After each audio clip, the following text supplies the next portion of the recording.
अपन परिचय देवे। जी, मेरा नाम हुआ विनोद कुमार सिंह कुशवाहा, जिलाध्यक्ष जनता दल यू किसान एवं सहकारिता प्रकोष्ठ मधुबनी।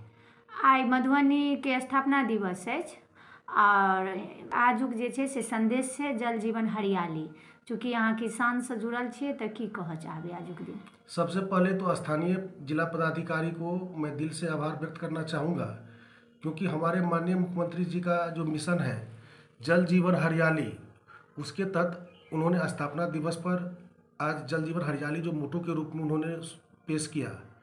इसके लिए हम तमाम मधुबनी जिलावासी के तरफ से, अपने जनता दल यू परिवार के तरफ से उनका आभार भी व्यक्त करते हैं और दिल से धन्यवाद भी देते हैं, क्योंकि जल जीवन हरियाली की बदौलत ही अपने पर्यावरण को हम लोग ठीक रख सकते हैं। और जब पर्यावरण ठीक रहेगा तो स्वतः है कि हमारे लोग ठीक रहेंगे, हमारे लोग ठीक रहेंगे, यही सबको कामना होती है।